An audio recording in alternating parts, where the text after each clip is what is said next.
Bien sûr. Et la vidéo, c'était, ils ont rien sauf le bonheur. Ils ont absolument rien, ces deux personnes, sauf le bonheur. Ils étaient dans la rue, ils vivent maintenant dans un marabout, ils ont un enfant, ils regardent le monde avec les yeux de leur enfant. Et ces enfants, au lieu, et à chaque fois, on pense à leur cas, c'est en quoi je peux aider, des couvertures, des couches, alors que le problème, c'est un problème de fond. Il fallait tout simplement créer un petit emploi pour ce monsieur, c'est-à-dire un stand de fruits ou peu importe, ou trouver un métier pour sa femme, un métier de standardiste, et là on les aura sauvés tout en respectant leur dignité. Voilà. Et donc ces personnes, comme le centre de réadaptation, c'est un centre qui vise à réviser notre vision de regarder les handicapés. Je prends toujours un petit exemple très symbolique, c'est imaginer que vous avez 20 personnes, il y a 2 personnes qui sont, par exemple, qui font 1,80 m et vous construisez une porte qui fait 1,50 m. Donc, les 18 personnes vont passer, mais les 2 autres personnes seront obligées de se courber pour passer. Pourquoi ne pas penser à une porte qui fait 2 mètres ou 1,80 m et elle permettra à tout le monde de passer sans se courber. Donc c'est une autre vision de regarder la société, l'infrastructure, nos projets, et pour avoir une société, on le dit en anglais, handicap friendly. Une société qui soit beaucoup plus humaine vis-à-vis de ces handicapés. Demain, on a un spectacle de charité. Je dis pas de charité, c'est un spectacle humanitaire au théâtre municipal. Et à quelle heure? À 20 h. Pourquoi je cite le théâtre municipal? C'est ce qu'on a de plus beau ici en Tunisie en termes d'art. Eh ben les personnes handicapées ne peuvent pas y accéder. Parce qu'il n'y a pas de, voilà. Parce qu'il n'y a pas. Il n'y a pas les rampes d'accès. Il y a 2 choix. Soit on porte la personne devant tout le monde, et je le dis même d'une façon très virulente, comme un sac de patates, et on le met sur son siège. Soit la personne refuse d'y aller parce qu'elle veut pas voir sa dignité heurtée ou blessée.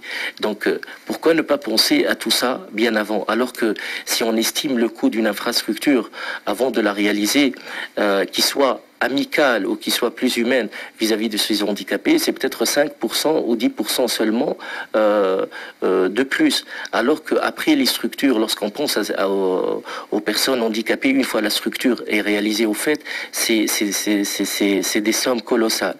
C'est des sommes énormes et c'est des sommes colossales.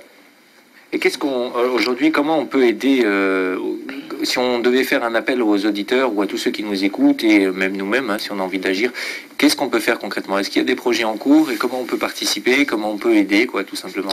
Comment on peut aider? Soit adhérer à Africaine ou adhérer même à titre indépendant dans la société civile. Lorsqu'on veut aider, on peut. Nous organisons plein d'événements. Il y a des sorties sur le terrain, il y a des prospections. Je reviens toujours à un exemple, à une question qu'on me pose souvent. Est-ce que vous avez visité les zones où il a neigé? Et c'est une question qui revient toujours, alors qu'une association humanitaire se doit d'être là 12 mois sur 12. Malheureusement, nous nous rappelons qu'il y a tel, à Célienne, à Téjerouine, que lorsqu'il y a la catastrophe. C'est une forme d'égoïsme en quelque sorte.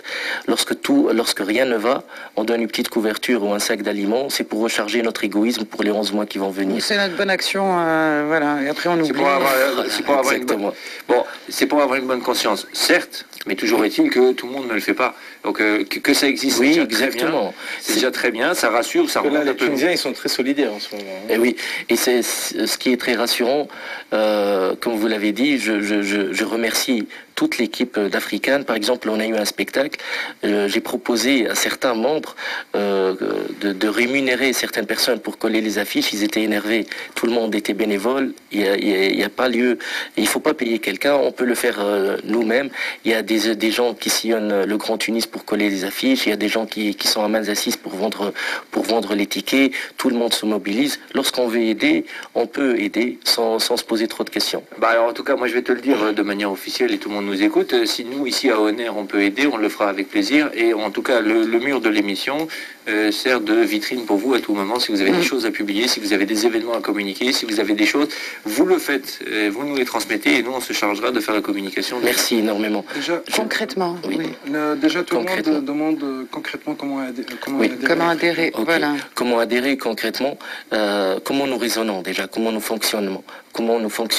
Nous avons plusieurs projets en cours. Par exemple, à part ce projet pour handicapés au Nord-Ouest, on a un autre projet, c'est assurer l'autosuffisance de 75 handicapés handicapés à Mornec. Il y a 2 centres à Mornec, il y a 75 personnes déficientes, et ces personnes ont 7 hectares et ont un clapier qui peut contenir 300 lapins, et c'est une épave, c'est délaissé.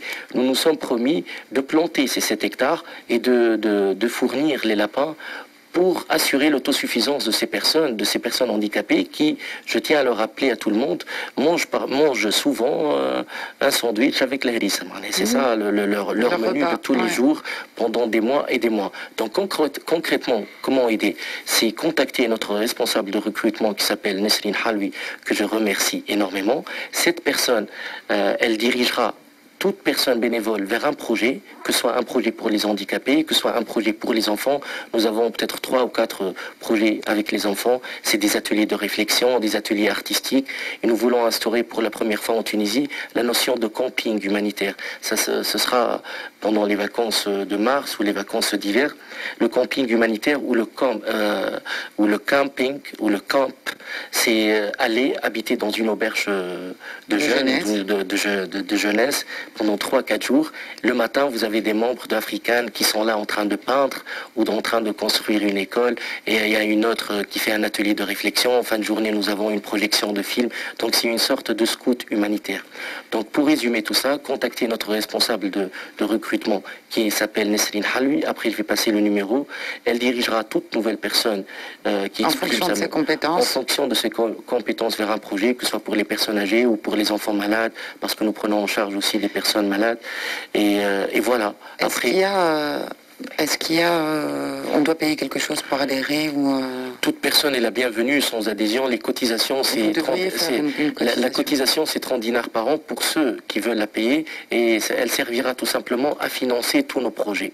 Et nous invitons tout le monde à agir. Et nous avons une journée porte ouverte le premier dimanche de chaque mois au 32 avenue d'Afrique, Manza 5, 32 avenue d'Afrique, Manza 5. Voilà. C'est une belle coïncidence. C'est une journée porte ouverte où on peut accueillir les nouveaux membres. Nous avons des réunions tous les vendredis à 19h, toujours 32 avenue d'Afrique. Ouverte à tous? Ouverte à tout le monde pour accueillir tous les vendredis les nouveaux membres ou ceux qui veulent poser des questions ou se renseigner. Sinon, nous avons un email pour les gens qui veulent envoyer des propositions, c'est associationafrican@gmail.com. African, c'est AFREECAN. Donc associationafrican@gmail.com. Pour le numéro de téléphone, il y a un numéro de téléphone, c'est notre infoline, c'est notre ami Ahmed Nagati que je remercie énormément. C'est le 50 309 039, le 50 309 039. Ils peuvent l'appeler et il leur donnera le numéro de notre responsable de recrutement ou mon numéro, porte ouverte, où on peut accueillir les nouveaux membres. Nous avons des réunions tous les vendredis à 19h, toujours 32 avenue d'Afrique. Ouverte à tous? Ouverte à tout le monde pour accueillir tous les vendredis les nouveaux membres ou ceux qui veulent poser des questions ou se renseigner. Sinon, nous avons un email pour les gens qui veulent envoyer des propositions, c'est associationafrican@gmail.com. African, c'est AFREECAN. Donc associationafrican@gmail.com. Pour le numéro de téléphone, il y a un numéro de téléphone, c'est notre infoline, c'est notre ami Ahmed Nagati que je remercie énormément. C'est le 50 309 039, le 50 309 039. Ils peuvent l'appeler et il leur donnera le numéro de notre responsable de recrutement ou mon numéro. Ils sont les bienvenus. Je les invite encore une fois à notre spectacle humanitaire demain. Justement, c'est quoi le spectacle? C'est le spectacle de Nasreddin Ben Mokhtar, un spectacle humanitaire. Il a accepté sans aucune condition de nous faire ce spectacle gratuitement, contrairement à beaucoup d'autres artistes. C'est généreux de sa part. C'est très généreux de sa part et je remercie énormément. Les frais iront entièrement en partie, pour financer en partie le centre, parce qu'il coûte énormément cher.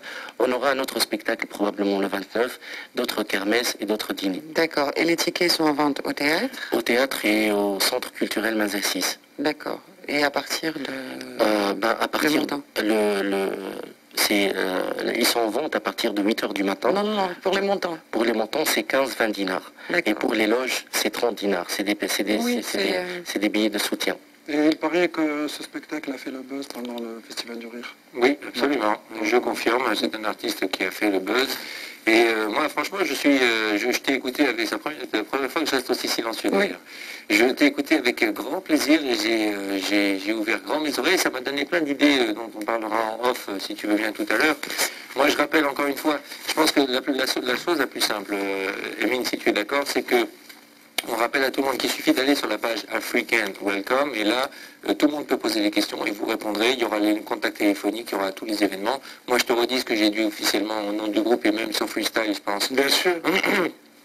Désormais, à partir d'aujourd'hui, quels que soient les événements, je vous invite à les publier sur nos pages respectives et nous, on se chargera de faire le De toute façon, le buzz, oui, absolument. Merci. Et maintenant, j'ai d'autres idées, mais je préférerais qu'on en parle en off. Et j'invite tous ceux qui nous écoutent, très franchement, la moindre des choses, et c'est gratuit, ça coûte rien, c'est d'aller sur African. Déjà, vous likez, vous cliquez sur I like, et ensuite, vous posez toutes les questions que vous avez à poser. Et Emine Menei, donc, est avec nous, ou les autres membres de cette association, je pense qu'ils se feront un devoir de répondre. Et j'espère, en tout cas, que ça va continuer en grandissant comme ça, parce que quand on a des gens comme ça qui font des choses comme ça, j'ai qu'une chose à dire, c'est bravo. Et je vais te dire, Et merci surtout. Et merci. Et je vais pousser mon raisonnement plus loin. Quand on voit du matin au soir les nouvelles qui sont toujours catastrophiques ou qui font peur ou qui terrorisent, ou on se dit il n'y a plus qu'à faire un trou et se cacher, en fin de compte, de temps en temps, il y a des petits rayons de lumière comme ça. Et je trouve ça très beau. Donc bravo. T'es une autruche, toi? Ça m'arrive. Merci énormément. Je tiens, je vais finir par une note d'espoir. Notre slogan africain, vous le trouverez dans notre livret. Lorsque quelqu'un rêve seul, c'est un rêve. Lorsque nous mettons à plusieurs à rêver, c'est déjà le début d'une meilleure réalité. Ah. Bravo. Bravo. C'était Emine Menei qui était avec nous, qui nous a parlé d'African, que je vous invite franchement à aller, tous les ONRiens, allez-y, cliquez sur la like et freestyle. et faites un geste, les amis, qu'on s'aide tous les uns les autres. Emine, merci beaucoup. Merci. Merci. Merci Emine. Bon courage et bonne continuation pour la suite. Merci beaucoup. Shockwave, sensation, power on a